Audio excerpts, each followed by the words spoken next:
Hello and thanks for joining us from our studios in Israel. I'm Aaron Porras, here with ILTV's Morning Briefing. Israel has just published a list of groups linked with the B.D.S. movement to boycott the Jewish state, and members and affiliates from these organizations will now officially be banned from entering the country. The government says this is merely a shift from defense to offense, though critics of the blacklist say that it's a disturbing step away from freedom and democracy. The majority of the 20 organizations on the list are European and American in origin, though some groups from Latin America and South Africa have also been named. Israel's Interior Ministry has already been using the blacklist internally for some time now, using it to deny entry to several foreign travelers in recent months. But now that it's been fully revealed to the public, the government hopes that it will serve as a wake-up call to groups critical of the State of Israel. In fact, within mere hours of its publication, Israel blocked a Norwegian aid worker from returning to the country, accusing the individual of filing for visas for other activists under false pretenses. As it turns out, this aid worker has actually been living in Israel for several years now, but was blocked from re-entering the country after leaving for a brief trip. This incident also happens to coincide with Israel's first visit with Norway's new foreign ministry. Needless to say, this new policy is already making waves and sparking fiery debate. Israel's controversial supermarket bill, which would effectively shutter most commercial business conducted during the Shabbat weekend, is up for its final 2 votes today. Though it passed its first reading last month, the bill has ignited fierce debate on its path to becoming a law, and was only delayed last week when it looked like there weren't going to be enough votes to get the final approval. Religious representatives in the government say that forcing businesses to close during Shabbat is necessary to preserving the country's identity as a Jewish state. But critics point to the law's possibly dire economic consequences, as well as its potential to infringe on others' religious rights, as grounds for its dismissal. Debate has been so intense that just yesterday, Netanyahu's Likud party moved to expel a member of its own party after she refused to vote for a bill in line with the rest of the coalition. That same party also pressured Knesset member Yehuda Glick to attend a vote hearing on the bill last week, mere hours after attending his own wife's funeral. Clearly, the coalition is prepared to pass this bill by any means necessary.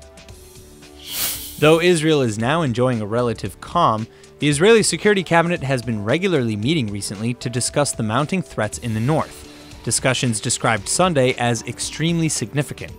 According to the limited reports allowed past the military censor, the primary concerns illustrated in these meetings are about Iranian-backed forces in Syria and Lebanon joining forces and posing an existential threat to Israel. According to IDF Chief of Staff Gadi Eisenkot, Iran is a, quote, multi-dimensional threat that's been spreading its roots deep into the region for a long time now.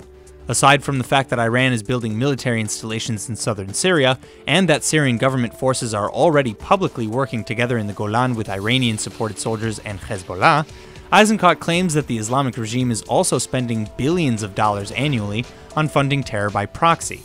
He said Iran spends between $700 million and $1 billion per year on Hezbollah alone, with another $100 million each to groups like Hamas, Palestinian Islamic Jihad, and militias in Syria, Iraq, Yemen, and Lebanon. Israel's response to these threats remains to be released, but judging from rhetoric used in the past and meetings between Israeli officials and regional players, you can be sure it will be fierce. After a long-endured shortage and at the behest of the Palestinian Authority, Israel has now agreed to restore its full share of power to the Gaza Strip today. Israel first turned off its 40% of the power grid over half a year ago in response to intentional withholdings of payments to Israel from the PA. Well, now that Hamas has come to the Palestinian Unity negotiating table, the PA is paying the bill, and all the power lines into the Strip will be fully operational by nightfall. More importantly, the additional access to power from the current 2 to 4 hours a day to nearly 8 hours per day means that humanitarian services in dire need will also be finally supplemented.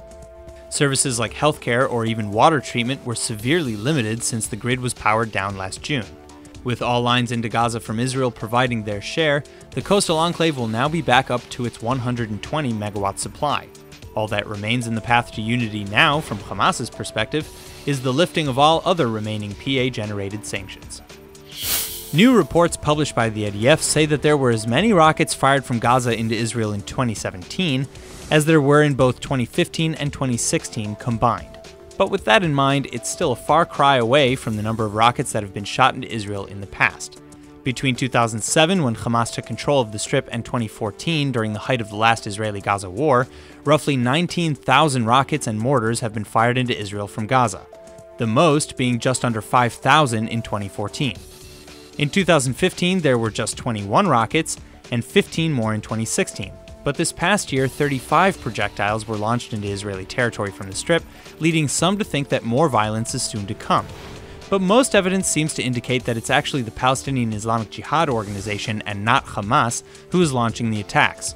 Either way, Israel has responded with 59 strikes on Hamas terrorist targets, as Hamas is held responsible for any violence that threatens Israeli sovereignty.